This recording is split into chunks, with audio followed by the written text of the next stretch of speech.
what's your take on the Broncos? Mina? Oh my gosh! Go for it. I know that's a very large macro way to go about it, but what do you got for me? Well, first I want to start with the birthday thing. If we were talking about this before, if even like 5 people I know come to a party I'm throwing, I'm thrilled. Half of a football team is a lot of people, so that's what I'm saying.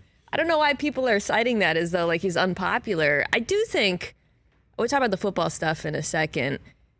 It feels a little bit like people are piling on Russell Wilson because having followed his career very closely, obviously, in Seattle, he's always been the same guy. He's just not playing now. So it feels like, and this is not uncommon in sports, the knives are out once the performance dips. But it kind of bothers me a little bit, the sense of the piling on, I guess. I don't know. Maybe I'm a softie. I mean, how do you feel about it? Look, if the worst is that he is a dork.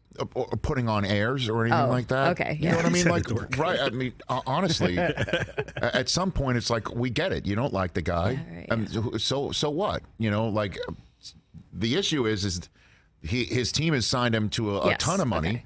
Because the issue is if he is unpopular in his own locker room and the team signed him to a ton of money. Yeah. And the draft choices that they have given up for him are now something that they need to help rebuild because they are so incredibly valuable based on their incessant losing. That's a problem. Certainly if the coach might not be the guy either. So it's about rehabilitating Russ's career at this point in time in Denver. Yeah, they should be skipping George Payton's party, not Russell Wilson's party, because he's the one who did that contract.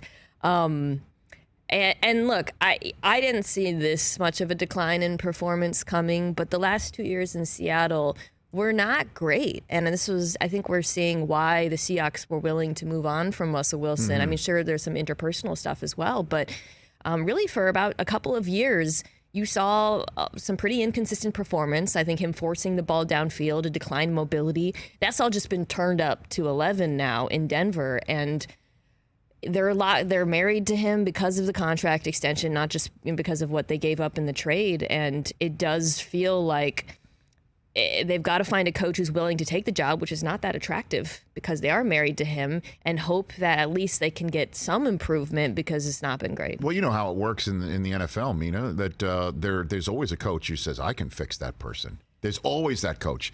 There has to be somebody who looks at Russell Wilson's game and says, I can do something with that. There has to be. And it could be Nathaniel Hackett. I don't know. I just feel like at this point in time that whatever is simmering in that locker room, I mean, Mike Purcell barked at Russ, whether it was, one of those that we look from our couch and say, that looks awful, but he might have been just like, let's go. Who knows? That was right in front of the coach. He was literally right in front of Nathaniel Hackett.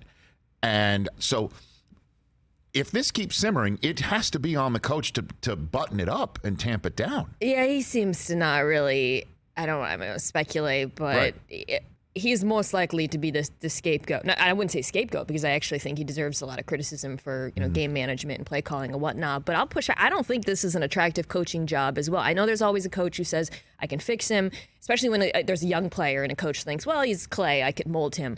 Russell Wilson's not clay. He is who he is. And that's why I think I was really confused before the season when there was some, I guess, hope that, he's going to be paired with Nathaniel Hackett. It's going to be a different kind of offense. We're going to see a different Russ. Russell Wilson plays Russell Wilson football.